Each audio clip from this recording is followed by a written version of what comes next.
Então, logo depois desses dois poemas, a cena muda e temos uma breve narrativa sobre a resposta de Deus ao arrependimento de Joel e do povo. Então, Deus estava cheio de paixão por sua terra e tinha compaixão do seu povo.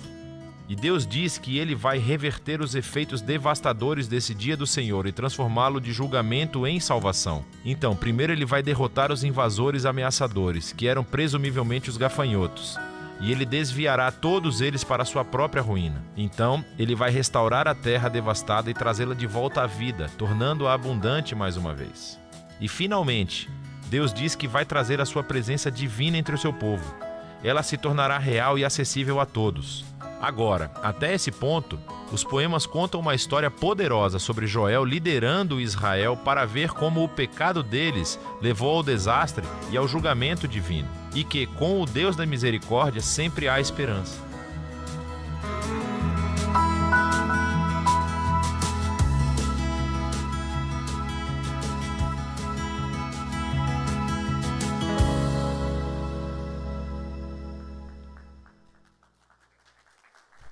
Amém, amém. Muito bom poder estar aqui com vocês. Muito obrigado ao Mateus por se deixar ser instrumento de Deus para nos exortar. O que acontece quando nós nos arrependemos? Qual é o resultado disso? Na perspectiva de Deus, na perspectiva do reino de Deus. O resultado disso é avivamento. É isso que acontece. Quando o povo de Deus realmente se arrepende, verdadeiramente se arrepende, Deus nos ouve do céu e Ele nos envia a sua bênção. Bom, eu quero compartilhar um pouco com vocês essa perspectiva da realidade do avivamento.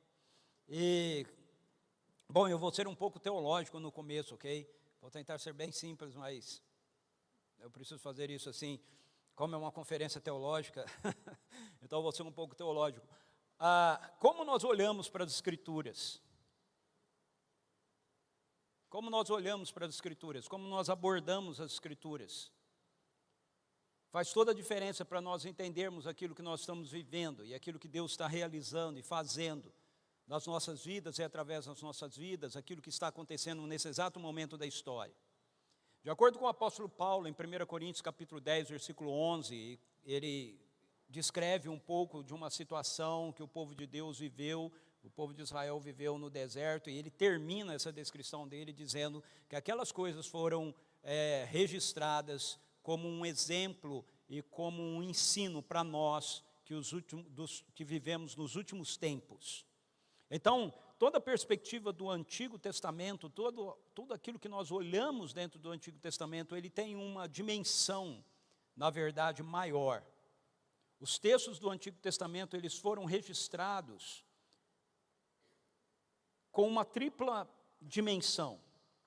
Primeiro, o registro, isso na verdade de toda a Escritura, mas pensando aqui no Antigo Testamento, primeiro, o registro que nós encontramos daquilo que está no Antigo Testamento é um testemunho de como Deus interage com a humanidade.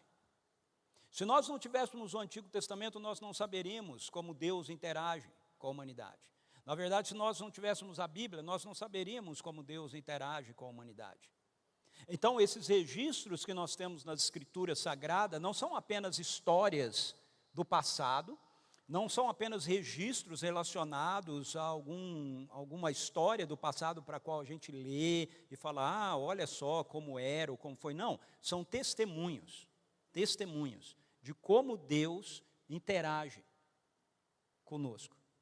E como nós vimos, Deus interage com a sua bondade, com a sua graça, com a sua misericórdia. Mas Ele também interage com o seu juízo. Não porque o juízo seja o desejo de Deus, porque se o juízo fosse o desejo de Deus, bastava Ele não fazer mais nada e nós estaríamos à mercê dEle, ok? Deus interage com o juízo porque Deus é um Deus justo, e o pecado, a rebelião, requer juízo, mas o juízo não é a vontade de Deus, nós vimos aqui. Embora o capítulo 1 e o capítulo 2, a metade do capítulo 2 tenha esse enfoque do juízo, no capítulo 1 principalmente, no capítulo 2 a gente já vê, e nós terminamos a mensagem anterior ouvindo isso, Deus convidando ao arrependimento, Ele afirmando ser um Deus de amor, de misericórdia, de bondade, de compaixão. Então o desejo de Deus sempre é perdoar, o desejo de Deus sempre é a graça. E se nós lidamos com juízo, é porque nós endurecemos o nosso coração diante de Deus. Então, o Antigo Testamento mostra isso para a gente. Mas, uma segunda dimensão do Antigo Testamento apresenta para nós a descrição das intervenções de Deus na história. Então, quando nós lemos o Antigo Testamento, nós ficamos sabendo que o Deus que se revela para nós nas Escrituras, o Deus que se revela para nós em Jesus, Ele não é um Deus distante, Ele não é um Deus a expressão que a gente usa na teologia do deísmo, ok? Esse Deus que criou todas as coisas e botou elas para funcionarem e agora Ele está lá adiante e dizendo, ok, vocês aí se virem. Não, ok? Ele é um Deus que intervém. Ele é um Deus que vê o decurso da história, vê as realidades que estão acontecendo e Ele coloca a sua mão. De tempos em tempos, Deus dá uma guinada na história. E Ele é um Deus que intervém porque toda a história está traçada por Ele desde antes da fundação do mundo, visando um fim que está objetivado, de acordo com o apóstolo Paulo, em Efésios capítulo 1, na pessoa de Jesus. De fazer convergir no final dos tempos todas as coisas para debaixo dos pés de Jesus. E isso nos leva para a terceira dimensão de como a gente lê o Antigo Testamento, ou como a gente entende o Antigo Testamento, que é a expressão profética da nova aliança.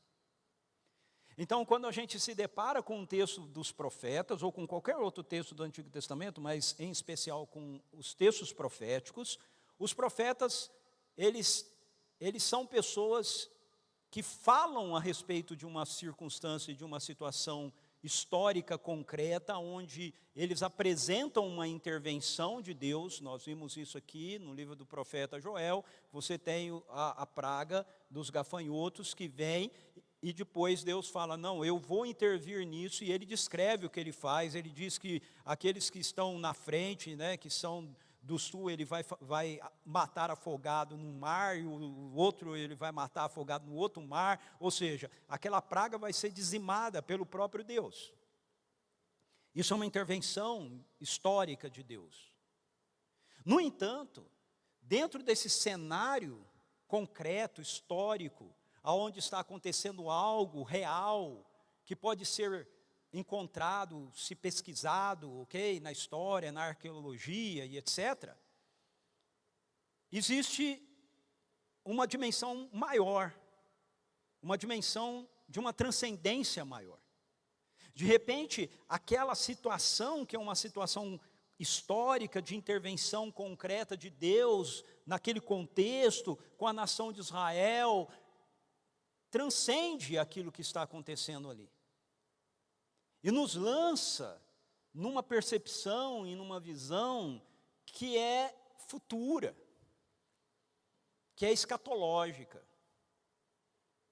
Escatologia significa revelação, aquilo que é revelado, okay? Aquilo que está escondido e é mostrado. É o escatom, aquilo que é invisível e que se torna visível. Então, os profetas, todos os profetas, eles têm essa dimensão, e Joel não é diferente. Joel não é diferente. Ao contrário, embora todos os profetas tenham essa dimensão, alguns dos profetas têm uma perspectiva ou um enfoque que é mais intenso no que diz respeito a essa revelação da nova aliança do que outros. E Joel é um deles. Joel é um deles porque dentro dessa situação que a nação de Israel vive, nesse contexto histórico específico, você vai ver que através da compreensão da profecia do livro de Joel, nós temos uma luz maior a respeito do reino de Deus, a respeito daquilo que Deus está realizando e daquilo que Deus está fazendo na história, ok? Não apenas na história, no contexto de Joel, mas na história, na perspectiva da humanidade. Então nós vemos no livro de Joel esse juízo eminente, que Deus está dizendo em Joel que Ele vai trazer à nação de Israel, mas que numa dimensão maior, nós sabemos que vai acontecer num dia de julgamento e de juízo para todas as nações da terra. Nós temos essa dimensão da salvação que é estendida. Essa intervenção que nós acabamos de ouvir aqui, desse convite de Deus ao arrependimento e daquilo que nós passamos a ver como resposta dada por Deus ao povo quando se arrepende, no capítulo 2, a partir do verso 18, que é esse abrir dos céus em bênção. O verso 18 diz: então Yahvé, o Senhor, demonstrou o seu zelo por sua terra e teve misericórdia do seu povo. Por quê? Porque o povo fez aquilo que foi dito para ser feito. O povo se arrependeu. O povo não rasgou as vestes, ele rasgou o coração. E como a gente sabe disso? A gente sabe disso porque Deus, o texto no verso 18 diz que Deus respondeu com misericórdia e sarou a terra. E todos nós sabemos que nós não podemos esconder nada de Deus. Se tem um negócio que não dá certo, é a gente tentar brincar de pique-esconde com Ele. Não é? Ele nos acha. Ele conhece aquilo que está no mais profundo do nosso coração. Então, quando o texto bíblico diz: então Yahvé, o Senhor, demonstrou zelo por sua terra e teve misericórdia do seu povo, nós podemos entender que houve um arrependimento genuíno, um arrependimento real. Porque senão Deus não teria feito. Assim como a gente vê em muitos outros profetas, Deus, quando o povo diz que se arrependeu, Deus fala para ele: porque o choro de vocês é fingido. O jejum de vocês não presta para nada. Isaías 1, eu estou cansado do som das músicas de vocês, parem de ficar cantando para mim, não aguento mais isso, é estridente nos meus ouvidos. Por quê? Porque ele conhecia. Então, quando o texto bíblico diz aqui que Deus, Ele teve zelo por sua terra e misericórdia do seu povo, a gente sabe que houve um arrependimento genuíno. E a consequência é: eis que Yahvé manifestou a sua resposta, anunciando ao seu povo: eu vos envio trigo, vinho novo, azeite em generosa quantidade, a fim de satisfazer plenamente todas as pessoas do meu povo. Nunca mais farei de vós objeto de vexame, zombaria entre as nações e os pagãos. E aí ele vai falar que ele vai conduzir os invasores e vai julgar os invasores. É a parte que eu falei que ele diz da destruição, né, dos gafanhotos. Olha só, verso 20: conduzirei o invasor que vem do norte para longe de vós, lançarei numa terra árida e deserta. Os gafanhotos que vêm à frente serão jogados no mar oriental, e os que vêm atrás cairão no mar Mediterrâneo ocidental. Então acontecerá que a incontável multidão dos mortos apodrecerá, o mau cheiro espalhará, o juízo dele então sobre aqueles que estavam se levantando contra e trazendo calamidade contra o próprio povo de Israel, que agora se coloca em arrependimento. Ele convida a terra ao regozijo, à alegria, porque Yahvé, o Senhor, tem realizado obras grandiosas, no verso 21. Então, a gente vê que essa salvação que está sendo descrita aqui, numa perspectiva histórica específica, ela tem também uma dimensão mais ampla, uma dimensão profética mais ampla, uma salvação estendida. Porque nós sabemos que essa perspectiva da redenção e da salvação, ela ganha um cunho maior no que diz respeito à própria libertação que Deus trará, e traz e trouxe por intermédio de Jesus. Então, você tem nisso aqui um testemunho profético do reino de Deus. Veja, essas expressões que são usadas aqui, e que historicamente, de forma concreta, elas têm a ver com a realidade do vinho, elas têm a ver com a realidade do trigo, elas têm a ver com a realidade do azeite. Numa dimensão profética, elas dizem respeito àquilo que seria dado como resultado da nossa salvação. Trigo diz respeito ao pão, e Jesus diz que ele é o pão vivo que desceu dos céus. Azeite diz respeito ao Espírito Santo. Óleo novo, óleo fresco. O vinho representa a alegria do reino. Mais para frente ele vai falar a respeito das chuvas que seriam enviadas. E nós sabemos que as chuvas, elas dizem respeito também a um derramamento do Espírito Santo de Deus. As primeiras chuvas e as últimas chuvas. Então, toda essa linguagem, ela tem uma conotação histórica específica que está acontecendo para Israel, mas ela tem uma dimensão profética, que é maior, que é para mim, é para você, que é para a história, que é para aqueles que vivem nos últimos dias. E a grande promessa que nós temos aqui em Joel, quanto a essa perspectiva do avivamento, é justamente a usada pelo apóstolo Pedro, na sua pregação em Atos 2, para confirmar a realidade de que a promessa do Pai havia sido efetivada. Jesus diz aos seus seguidores que eles deveriam ficar em Jerusalém, até que do alto eles pudessem ser revestidos de poder. Jesus diz que ele enviaria a eles a promessa do Pai. Preste atenção, não são as promessas, é singular, é a promessa do Pai. Qual é a promessa do Pai? A promessa do Pai é que haveria um dia em que Ele visitaria o seu povo, derramando o seu Espírito, o Espírito Santo, para estar vivendo em toda a carne, em todos aqueles que fizessem parte do seu povo. E é interessante que quando isso acontece em Atos 2, o que o Espírito inspira Pedro é em Joel. Veja, eu costumo dizer que Atos 2, Joel em Atos 2, é para nós, para a igreja, aquilo que Isaías 61 é para Jesus em Lucas 4. O que está acontecendo em Atos 2?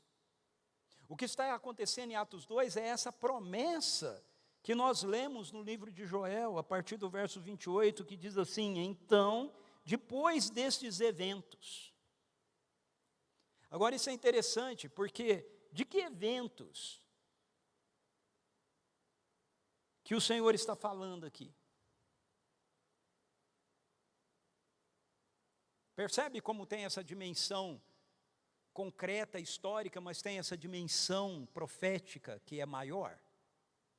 Porque não é meramente depois desses eventos que estão acontecendo aqui no contexto histórico de Joel, mas é depois desse tempo, ok? Daquilo que precisa acontecer, eu vou enviar o meu Espírito. Então ele diz: depois desses eventos, derramarei do meu Espírito sobre todos os povos. Os seus filhos e as suas filhas profetizarão, os idosos terão sonhos, os jovens ganharão visões, inclusive sobre os escravos e serviçais da época. Ok? Então veja que é uma dimensão futura, da época. Derramarei do meu Espírito naqueles dias. E farei com que ocorram eventos espantosos no céu e na terra, sangue, fogo e grandes nuvens de fumaça. O sol se converterá em trevas, a lua em sangue, antes que chegue o grande o grandioso e temível dia do Senhor. E todo aquele que invocar o nome do Senhor será salvo, pois de acordo com a promessa do Eterno, veja, singular, não plural, de acordo com a promessa do Eterno, no Monte Sião e em Jerusalém haverá salvação para os sobreviventes, para todos aqueles a quem o Senhor chamar. Então, o que Joel está nos revelando aqui? O que Joel está recebendo aqui? Que talvez nem mesmo Joel tenha entendido. Não é? O que ele está recebendo aqui é que Deus está dizendo que haveria de chegar um novo tempo da ação dele, da interação dele na história com a humanidade. Até esse tempo, a interação e a ação dele era uma, mas a partir desse tempo seria outra. Ok? Então, depois desses eventos, derramarei do meu espírito. Então, o que nós temos aqui, olhando para Atos 2, nós precisamos olhar para Atos 2, ok? Por quê? Porque nós temos Joel falando de uma realidade que é projetada para o futuro, mas nós temos essa realidade para nós que estamos no futuro, revelada. Em Atos 2. Então você tem aqui uma promessa. A promessa do Pai. O Pai prometeu, e aí nós temos muitos outros profetas que falam a respeito disso, por exemplo, Jeremias fala da nova aliança, por exemplo, Ezequiel, que fala da nova aliança, por exemplo, Isaías, ok? Promessas, textos, melhor dizendo, que falam da promessa, não promessas, mas da promessa, que o Pai estava prometendo que Ele enviaria o seu Espírito, e que a partir desse momento, a partir desse envio, então uma nova era da interação de Deus com a humanidade teria início.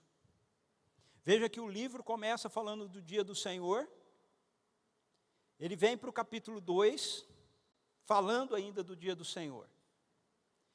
E no capítulo 1 e na parte do capítulo 2 que foi visto anteriormente, o dia do Senhor ele é apresentado como esse dia relacionado àquelas circunstâncias que estavam acontecendo ali, mas aí nós chegamos agora no capítulo 2, no final do capítulo 2, e Joel revela que, na verdade, existe uma dimensão maior do dia do Senhor. Existe uma outra realidade na qual nós estamos aguardando, relacionado ao dia do Senhor. E ele diz que essa realidade do dia do Senhor se daria início com essa nova forma de Deus interagir com o seu povo. Não com toda a humanidade, mas com o seu povo. Então, em Lucas capítulo 4, depois que Jesus é batizado e ele vai para o Jordão e ele volta, ele vai a Nazaré, ele abre o livro do profeta Isaías e ele diz: o Espírito do Senhor está sobre mim, Ele me ungiu para. E aí ele descreve o ministério dele, ele descreve um novo tempo que iria começar a partir daquele momento. Que tempo é esse? O reino de Deus chegou. Essa é a explicação de Jesus, essa é a pregação de Jesus. O reino de Deus chegou. Veja, antes de Jesus, até João, todo mundo falava a respeito do reino de Deus, mas o reino de Deus não era uma realidade aqui. Ele era uma realidade, ele era uma verdade, mas ele não era uma realidade acessível. Mas quando Jesus vem e ele começa o ministério dele, então ele torna o reino de Deus uma realidade acessível. Então o que Jesus está fazendo e mostrando é que esse dia do Senhor estava começando porque Ele, que é o Senhor do reino, havia trazido a realidade para o reino, do reino para o nosso meio. Então, essa afirmação de Jesus, usando Isaías 61, mostra para a gente que aquilo que Jesus iria realizar, aquilo que Jesus iria fazer, tinha como condição o fato de que o Espírito do Senhor estava sobre ele. João Batista nos diz que a principal obra de Jesus é nos batizar com o Espírito Santo.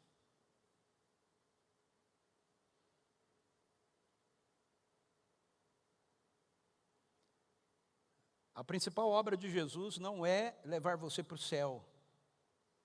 Isso é uma consequência. O principal objetivo de Jesus morrer e ressuscitar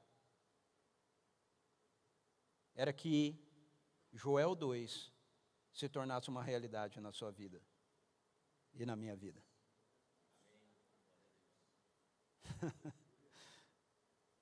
Veja, quando João descreve o ministério de Jesus, ele diz assim: depois de mim venha um que é mais poderoso do que eu, do qual eu não sou digno de curvar e desatar as correias das sandálias. Eu batizo vocês com água, ele batizará vocês com o Espírito Santo. Ou seja, a promessa do Pai, a promessa de Joel, ela vai ser concretizada por causa daquele que trouxe o reino, por causa de Jesus. Por que Jesus precisa morrer pelos nossos pecados, ressuscitar para que a gente tenha uma vida de justificação, uma vida de justiça? Porque o Espírito de Deus é um Espírito Santo. Ele não pode viver em você e em mim se houver pecado. Então Jesus tem que resolver o problema do pecado. Mas Jesus não resolve o problema do pecado como nós, na maioria das vezes, aprendemos. Ele não está resolvendo o problema do pecado porque Deus não quer mandar você para o inferno, Ele quer levar você para o céu. Sim, isso acontece também, mas não é esse o objetivo. O objetivo de Jesus é trazer o céu para você. É trazer o céu para a terra. Aquilo que Ele carrega nele, Ele quer que você carregue, que eu carregue.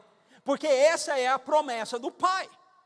Naquele dia, eu derramarei o meu Espírito sobre toda a carne. Jesus é o último homem da antiga aliança. E Ele é o primeiro homem da nova aliança. Ele carrega o Espírito com Ele, e porque Ele carrega o Espírito com Ele, Ele pode batizar com o Espírito Santo de Deus. E porque Ele batiza com o Espírito Santo de Deus, aquilo que Deus prometeu em Joel capítulo 2 pode ser cumprido. A promessa do Pai é efetivada. Agora, a perspectiva que nós precisamos pensar é: o que a promessa carrega? Estão comigo? Está muito teológico? Não, né? Está entendendo? Ok. O que a promessa carrega? A promessa carrega avivamento. Amém? A promessa carrega avivamento. Agora, a promessa está abrindo uma nova era, uma nova etapa, uma nova dimensão da maneira que Deus interage com o seu povo. Por isso, quando o Espírito do Senhor é derramado, em Atos 2, assim como Jesus explica o que estava acontecendo, ou o que iria acontecer através da vida dele, usando um profeta, a partir daquele momento, Pedro também usa um profeta para explicar o que ia acontecer na vida da igreja, na vida deles. Você percebe a relação? Lucas 4,18, o Espírito do Senhor está sobre mim. Atos 2, a partir do verso 1, o Espírito do Senhor está sobre a igreja. O mesmo Espírito. O mesmo Espírito que estava sobre Jesus está sobre mim. O mesmo Espírito que estava sobre Jesus está sobre você, se você aceitou Jesus como Senhor e Salvador da sua vida. O mesmo Espírito. Na antiga aliança, por que isso é uma nova dimensão? Por que Joel diz: naquele dia derramarei o meu Espírito sobre toda a carne? Porque na antiga aliança, Joel é o profeta. O que Joel está dizendo é: Eu sou o profeta, eu sou aquele que falo em nome do Senhor. Mas na nova aliança, nós temos um povo profeta. Um povo profético, não um profeta, um povo profético. Aquilo que Joel é, todos nós agora somos. Essa é a nova dimensão. Pode haver líderes proféticos, assim como nós temos líderes apostólicos, pastorais, Efésios capítulo 4, versículo 11. Okay? Apóstolos, profetas, evangelistas, pastores e mestres, mas a tarefa dessas pessoas, na dimensão da nova aliança, é treinar o povo que é profético. Na antiga aliança, não. Na antiga aliança, era eles falarem em nome de Deus a um povo. Mas na nova aliança, todos nós falamos em nome de Deus ao mundo, dizendo: o dia do Senhor chegou. E na sua primeira expressão, ele é um dia de salvação. Ele é um dia de salvação. Todo aquele que invocar o nome do Senhor será salvo. Então, eu quero ir com você um pouquinho para Atos 2, para a gente ver como tem esse desdobramento de Joel, daquilo que Joel está falando nas nossas vidas hoje. Porque o que Joel está falando lá em Joel capítulo 2, como eu falei, embora tenha esse contexto histórico específico, tem essa dimensão profética maior. E é isso que interessa mais para nós. Entender essa dimensão. Entender que aquilo que começou a acontecer em Atos 2, continua acontecendo. Veja, em Joel, capítulo 2, ele fala das primeiras chuvas e das últimas chuvas. Atos 2 é a primeira chuva do Espírito. Mas nós estamos vivendo nessa era em que a chuva começou a cair, a presença do Espírito começou a ser derramada, mas há uma última chuva. Ou seja, há um momento, nós vivemos nessa expectativa, isso é avivamento, nós vivemos num momento onde nós esperamos essa última chuva, esse último derramar do Espírito, cair sobre nós. E Atos 2, ele é a primícia disso, ele mostra para a gente o início disso. Então ele é o padrão daquilo que a gente precisa esperar para nós hoje. Que nós temos que ter expectativa de que aconteça conosco hoje. Então, Atos 2, vocês conhecem o texto, né? Eles estão reunidos, eles estão adorando, eles estão em obediência ao Senhor, orando. E de repente eles ouvem um som como de um vento impetuoso, um forte vento. Não tinha o vento, era o som do vento. Ok? Eu não sei quantos de vocês já tiveram numa situação assim, numa experiência assim. Eu já tive. É fantástico. Okay? Uma vez eu estava numa reunião, numa conferência da Vineyard. Não sei se vocês já ouviram falar no nome dessa igreja, da igreja Vineyard. Eu estava numa conferência da Vineyard e os líderes que estavam conduzindo o tempo de adoração eram um pessoal do Canadá. E foi começar a adoração, eu nunca vou esquecer disso. Nós estávamos numa tenda bem grande.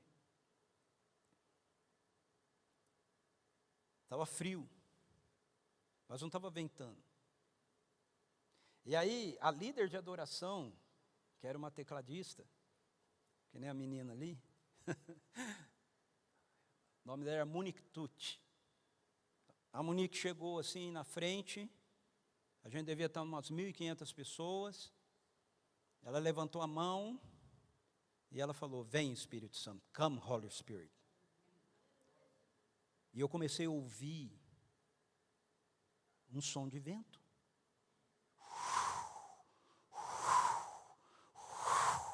Mas não tinha vento. Não tinha vento. Mas o som estava ali.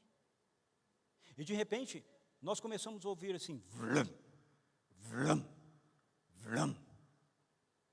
E eu olhei para cima, e eu comecei a ver que o teto da lona era empurrado para cima. Vrum, vrum. Cara, foi muito doido. Ok? Um som como de um vento impetuoso. Aí eles viram línguas como de fogo, distribuídas e pousando uma sobre a cabeça de cada um deles. E aquela reunião de oração, aquele tempo que eles estavam juntos, de adoração, que talvez estivesse sendo feito num esforço da parte deles para tocar o céu, de repente, se transforma num ambiente onde o céu começa a tocar a terra. O céu começa a tocar aquele lugar, e aí eles são cheios do Espírito Santo de Deus, e eles todos começam a glorificar a Deus de uma forma incontida. Eles não conseguem fazer isso de uma forma, como eu posso falar, de uma forma bem comportada, ok? Eles têm que glorificar a Deus com toda a força do seu ser. Eles começam a adorá-lo e glorificá-lo, e aquele som que vem do céu para eles é um som que irradia-se sobre as travessas e as ruas de Jerusalém. E o povo começa a vir para onde eles estavam reunidos, dizendo: gente, o que está acontecendo? E eles não conseguem ficar mais dentro do cenáculo, eles saem e eles vão para a rua, e eles começam a glorificar e exaltar a Deus. E vocês sabem a história, o texto diz que as pessoas estão ali de muitos lugares diferentes, e elas começam a ouvir eles falando nas suas línguas originais, maternas. Partos, medos, elamitas, gente da Mesopotâmia, judeus que tinham sido dispersos e tinham vivido nesses lugares e vieram para Jerusalém para adorar. Na Páscoa, ficaram para o Pentecostes. E o primeiro elemento que eu quero destacar para você, como expressão da promessa, é que agora todos nós somos um povo capacitado pelo Espírito para proclamar as grandezas de Deus. Todos nós. Veja só, observe comigo, por favor. A partir do verso 8, Atos 2, verso 8, como então cada um de nós nos ouve falar em nossa própria língua materna, nós que somos partos, medos, elamitas, habitantes da Mesopotâmia, Judéia, Capadócia, do ponto da província da Ásia, Frígia, Panfilha, Egito, das partes do Líbano, próximos a Cirene, romanos, que estão morando aqui, tanto judeus como convertidos ao judaísmo, cretenses e árabes, preste atenção nisso. Todos nós os ouvimos discursar sobre as grandezas de Deus, discursar sobre as grandes realizações de Deus em nossa própria língua. Então, o primeiro elemento, a primeira dimensão dessa promessa, desse avivamento que nós começamos a experimentar por causa do envio do Espírito Santo, por causa do cumprimento da promessa de Joel, é que agora todos nós falamos das grandezas de Deus. Veja, embora, eu não sei se você percebe isso no texto, embora a gente fique muito fascinado no texto com a questão das línguas, a ênfase no texto não está nas línguas, a ênfase no texto está no que eles estão dizendo, como todos nós os ouvimos falar a respeito das grandezas de Deus. Como todos nós ouvimos eles falando a respeito daquilo que Deus faz, das grandes realizações de Deus, na nossa própria língua. Então a primeira perspectiva dessa dimensão do avivamento, dessa era de avivamento, que se inicia em Atos 2, é que agora todos nós, do menor ao maior, todos nós somos comissionados para proclamarmos as grandezas de Deus. 1 Pedro capítulo 2 fala algo semelhante a isso no verso 9. Vós que antes não eram povo de Deus, agora sois povo de Deus. Vós que foste tirado das trevas para anunciar as grandezas daquele que vos chamou das trevas para a sua maravilhosa luz. Vós que não eram povo, agora sois povo. Mas somos povo por um motivo. Esse motivo, proclamar as grandezas. Mas, uma segunda expressão é que todos nós agora, como eu já mencionei, fomos gerados pelo Espírito como um povo profético. Por quê? Porque qual é a resposta que Pedro dá para os opositores, que quando os ouvem falando as grandezas de Deus na sua própria língua, começam a ridicularizar e dizer assim, essa turma está bêbada. Eles estão cheios de vinho. Pedro, é nesse contexto então que Pedro vai citar Joel. Ele vai dizer, não, vocês estão enganados. O que está acontecendo aqui é aquilo que foi escrito pelo profeta Joel. Nos últimos dias,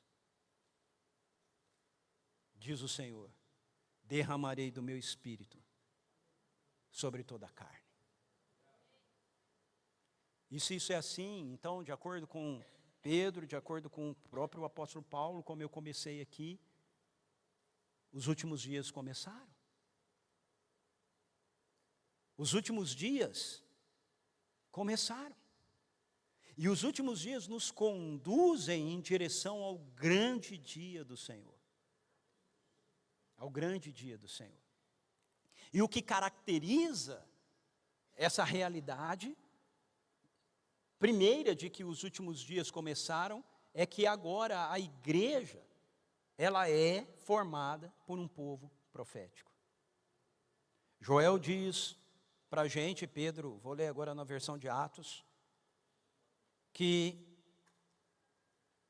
o Espírito seria derramado sobre todos os povos, porque o povo de Deus é a igreja e é formado por gente de todo povo, tribo, língua e nação.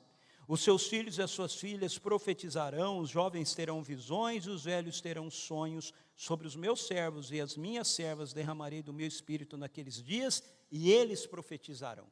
Perceba que a ênfase da profecia de Joel está em cima da profecia.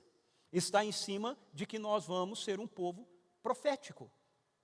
Okay? O que significa ser um povo profético? Significa que todos nós seremos esse povo que ao abrir a nossa boca, nós vamos falar dos grandes e poderosos feitos do Senhor, mas nós também vamos manifestar os grandes e poderosos feitos do Senhor. Terão sonhos, terão visões. O apóstolo Paulo explica para a gente, em 1 Coríntios, capítulo 12, que isso é assim, porque nós recebemos o Espírito Santo de Deus. O Espírito de Deus está vivendo em nós. Quando os profetas no Antigo Testamento tinham que profetizar, ou eles eram chamados para o ministério profético, o que acontecia? Eles tinham que receber o Espírito Santo, para que eles pudessem ter um ministério profético, para que eles pudessem falar, para que a fala deles não fosse apenas uma fala humana, mas ele fosse uma fala revestida do poder de Deus. Como um povo profético, aquilo que nós falamos, de acordo com o apóstolo Paulo, serve para animar, serve para corrigir, serve para estimular, serve para apresentar à igreja ou trazer para a igreja aquilo que vem do Senhor, para que nós vivamos uma vida de edificação, de obediência, de zelo e de dedicação. A terceira dimensão aqui, que é expressa da promessa, é que esse é um tempo oportuno de salvação. Pedro cita toda a profecia de Joel, e ele termina fazendo essa afirmação: todo aquele que invocar o nome do Senhor será salvo. O apóstolo Paulo, em 2 Coríntios, capítulo 6, versículo 1 e 2, ele faz a citação desse final do texto de Joel. Ele está falando sobre a nova aliança, e ele fala que Jesus se fez pecado por nós, para que nós nos tornássemos a justiça de Deus. E aí, em seguida, ele diz assim: por isso nós nos exortamos a que se convertam e se arrependam e voltem ao Senhor. E aí ele cita Joel, o fim de Joel. Ele diz assim: porque esse é o tempo oportuno da salvação. Esse é o tempo oportuno da salvação. O que marca, então, essa era é a presença do Espírito Santo, como o poder de Deus vivendo em nós. O poder de Deus para todo o povo de Deus. Atos 1:8. Recebereis poder ao descer sobre vocês o Espírito Santo, e sereis minhas testemunhas em Jerusalém, Samaria, Judeia e até os confins da terra. Como isso funciona? Pedro está descrevendo aqui o derramamento, o cumprimento de Joel, e o que ele faz logo em seguida. Ele termina a citação no verso 21, dizendo: e todo aquele que invocar o nome do Senhor será salvo. E aí preste atenção no que ele diz: israelitas, escutai essas palavras: Jesus de Nazaré, homem aprovado por Deus diante de vós, por meio de milagres feitos portentosos e muitos sinais, que Deus por meio dele realizou entre vós, como vós mesmos sabeis. E ele vai falar sobre a crucificação de Jesus, a sua ressurreição, mas eu quero chamar a sua atenção: israelitas, ouvi essas palavras: Jesus de Nazaré, homem aprovado por Deus diante de vós. Qual é a prova de que Jesus era aprovado por Deus diante deles? Por meio de milagres feitos portentosos e muitos sinais, que Deus realizou por seu intermédio.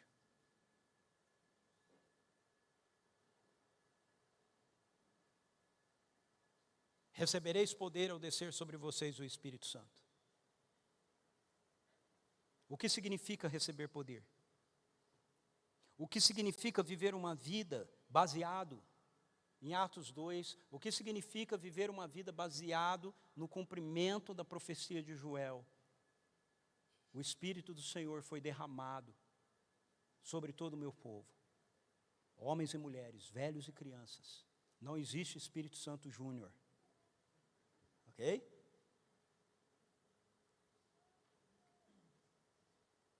Todos. Significa você viver a sua vida, segura a cadeira, exatamente como Jesus viveu a dele. Jesus é o seu modelo. Jesus é o meu modelo. Recebereis poder ao descer sobre vocês o Espírito Santo. O Espírito do Senhor está sobre mim, Ele me ungiu para proclamar libertação aos pobres, restauração da vista aos cegos, para colocar em liberdade o oprimido. No Antigo Testamento eles diziam: o reino de Deus virá, chegará o dia do Senhor, será um dia de grande salvação. Mas a partir de Jesus, o reino é pregado assim: o reino de Deus chegou. Você quer ver? Cegos são curados, voltam a ver. Surdos voltam a ouvir. Paralíticos voltam a andar. 5 pães e 2 peixes alimentam multidões. Esse é o evangelho que eu e você somos chamados agora para pregar. Não é um evangelho de palavras, é um evangelho de poder, é um evangelho que quando você diz Deus cura, você vê Deus curando as pessoas. É um evangelho que faz com que eu e você carreguemos a libertação que Deus prometeu para o mundo e a transfiramos para Ele. Hoje, um grupo de adolescentes da minha igreja foram para a praça da nossa cidade lá evangelizar. A gente faz isso uma vez por mês. Eles evangelizam as pessoas na rua e tudo mais, eles vão em lojas e etc, e oram pelas pessoas, e eles receberam um testemunho hoje. Um mês atrás, eles foram numa loja, uma pessoa da loja estava com câncer, eles oraram por elas. Um mês depois, eles foram na mesma loja, a mulher estava lá, completamente curada do câncer. Completamente curada, não um pastor, um adolescente. Um adolescente. Numa dessas ações nossas, 2 dos nossos meninos chegaram numa loja. Tinha um morador de rua sentado na frente da loja, cego. Quase completamente cego. Eles começaram a falar com ele e ele disse que não enxergava. Ele falou, ei, você não enxerga? Ele falou, não, eu enxergo muito pouco. Eu vejo vocês como uma sombra. E eles disseram, você enxerga o que está lá do outro lado da rua? Ele disse, não. Falei, então nós vamos orar por você. Um menino de 17 anos, outro de 13. Então nós vamos orar por você. Jesus vai te curar.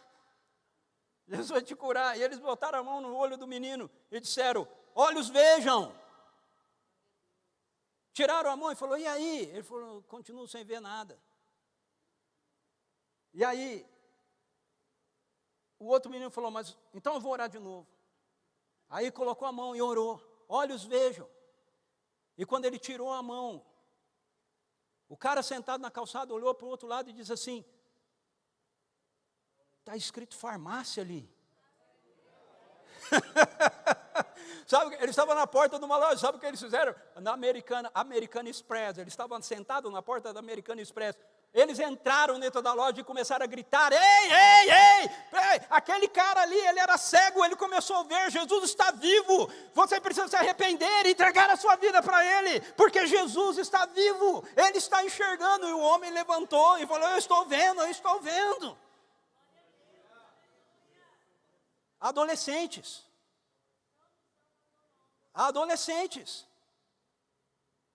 Por quê? Porque Joel 2 se cumpriu. Porque o Espírito foi derramado sobre toda a carne. E agora, a grande questão é, nós precisamos viver a partir dessa verdade, a partir dessa realidade.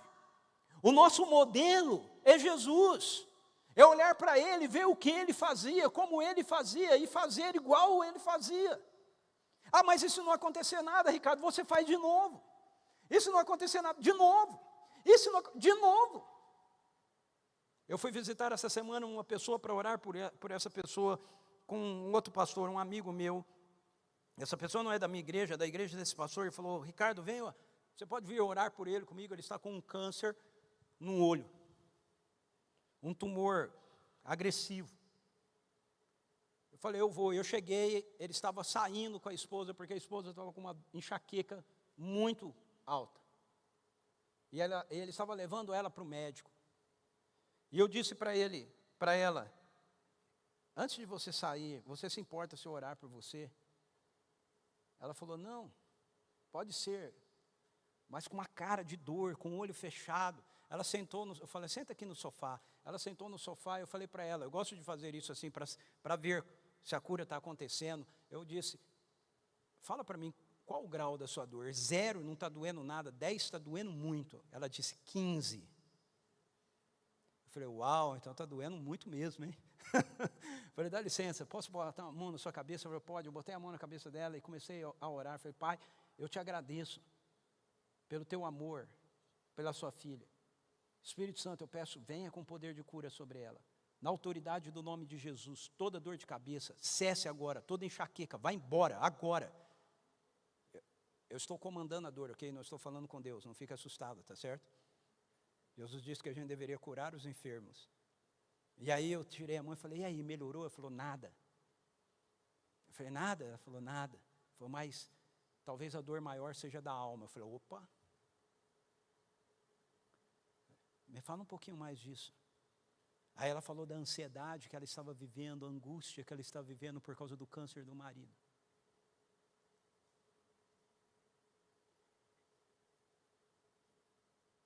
O reino de Deus chegou. Jesus é o príncipe da paz. O fruto do Espírito é amor, alegria, paz. Então eu falei, eu vou orar de novo por você. Eu coloquei a mão nela, nas costas dela e falei: Pai, eu peço uma transferência de paz do céu sobre a sua filha agora. Faz essa transferência, Pai. No céu não há ansiedade. No céu não há medo. No céu não há depressão. No céu não há angústia. No céu não há câncer. No céu não há nada dessas realidades. Porque essas realidades são consequências da nossa rebelião. E no céu não há rebelião. E aí eu comecei a orar assim. E eu comecei a ver o semblante dela mudar, o alívio vir, ela respirar fundo. E eu só falava: mais, Pai, mais, Pai, mais. E daqui a pouco ela abre o olho e ela diz assim: nossa, como é bom ser amada. Eu falei: e a cabeça? Ela falou: tá 10. Eu falei: uau, tá 10, tá? Então agora eu vou orar pela sua dor de cabeça. E aí, para encurtar a história, eu cheguei com ela saindo para ir para o médico. E eu estava sentado agora, com ela vindo da cozinha, com um jarro de água, copos de água, para nos servir na sala, porque Jesus a havia curado. Quando eu vi ela chegando com a água, ela disse assim, ela entrou na sala dizendo assim: eu estava pronta para ir para o médico, agora eu estou aqui trazendo água para vocês. Na hora eu me lembrei da cura da sogra de Pedro.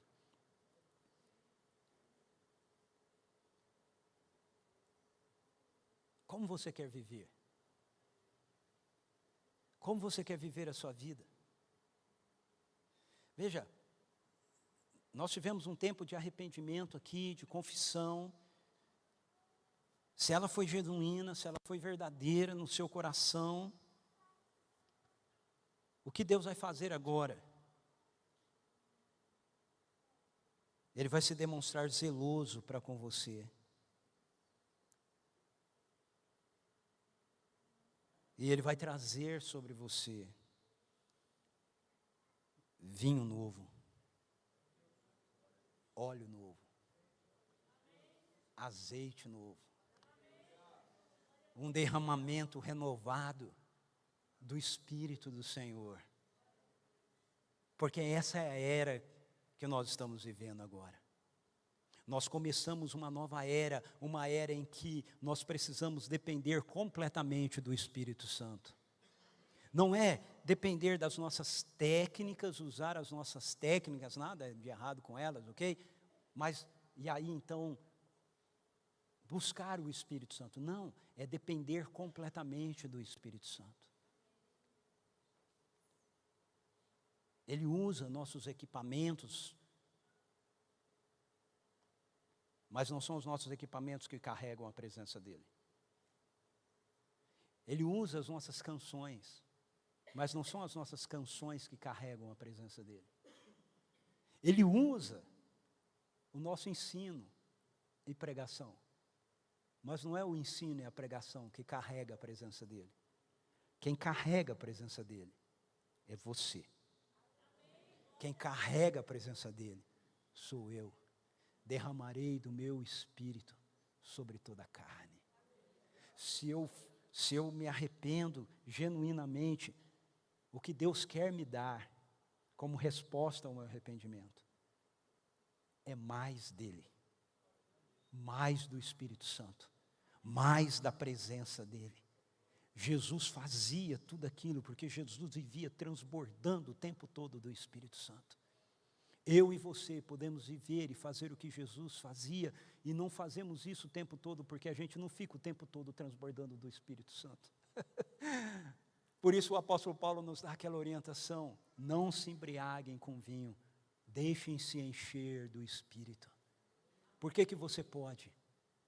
Porque Joel 2 se cumpriu. Aleluia, aleluia. Então, fique em pé.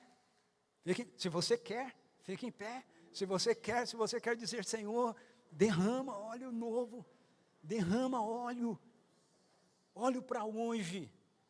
óleo do teu espírito para hoje, óleo fresco, para o fogo ficar aceso, para ele não diminuir, para ele se intensificar, para ele crescer, Senhor.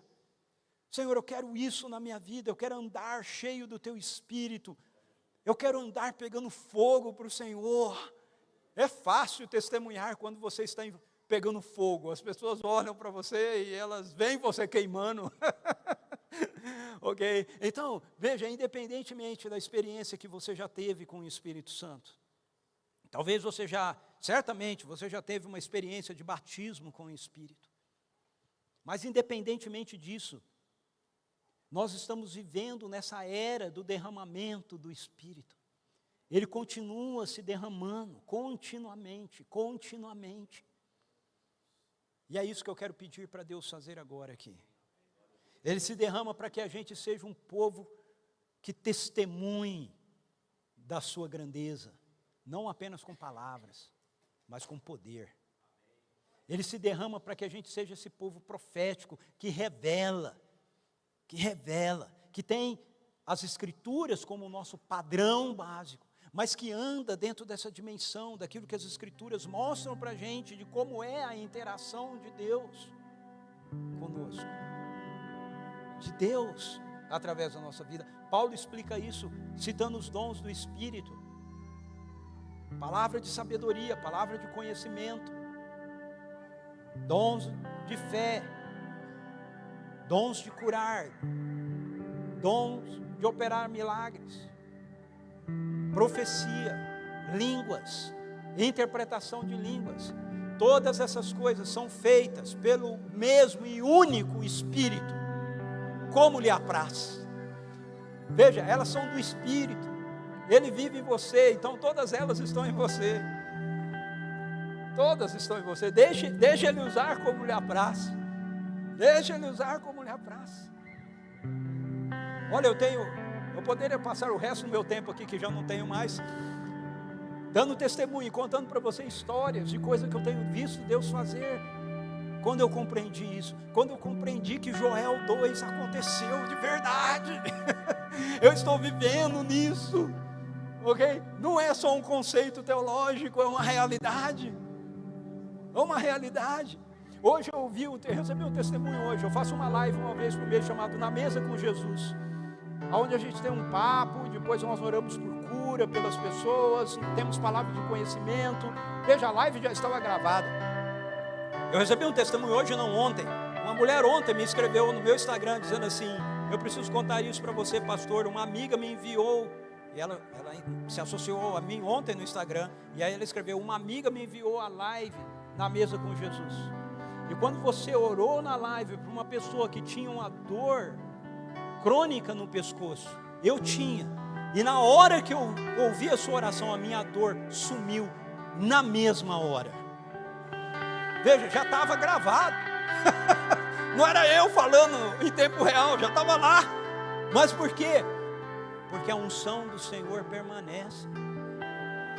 Ela permanece.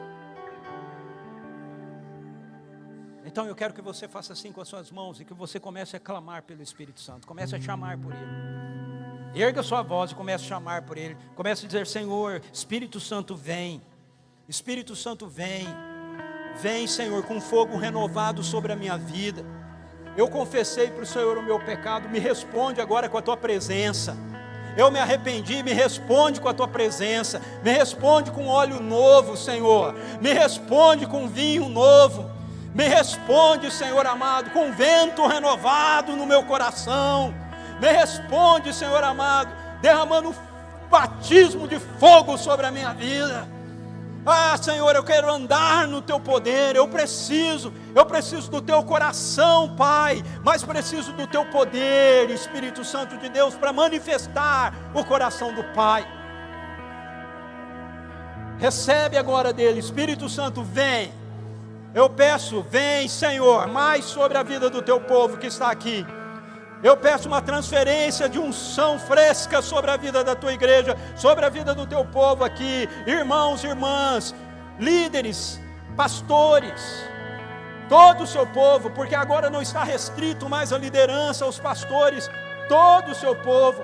Eu peço pela Joel 2, pelo cumprimento de Joel 2, mais uma vez, Senhor.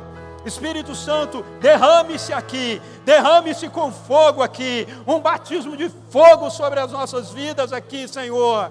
Óleo novo que incendeie o nosso coração. Eu peço uma transferência, Senhor, de palavras de conhecimento, palavras de sabedoria, dons de cura, dons para operar milagre, dons da fé, Senhor. Em nome de Jesus, aumenta a realidade dessa manifestação do Teu reino, através da vida do Teu povo aqui, Senhor. Em nome de Jesus, o Senhor nos levantou como um povo profético, profetas, homens e mulheres que vão estar não apenas falando sobre o Teu reino, mas mostrando o Teu reino, Senhor, através de nossas vidas, assim como Jesus realizou através da vida dele, Pai. Essa é a herança do Cordeiro, queremos viver nela,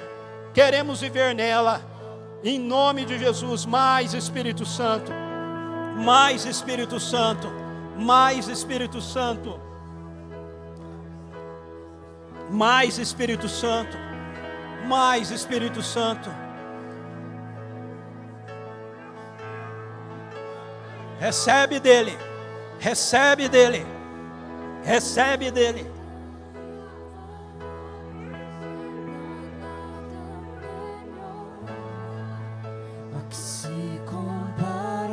O pessoal vai estar cantando aqui.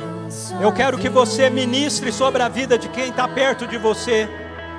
Faça isso, impõe as suas mãos sobre quem está perto de você e abençoe. Diga: eu quero abençoar o Espírito Santo, aquilo que o Senhor está dando aqui para a vida do meu irmão, da minha irmã. Em nome de Jesus, somos um povo profético.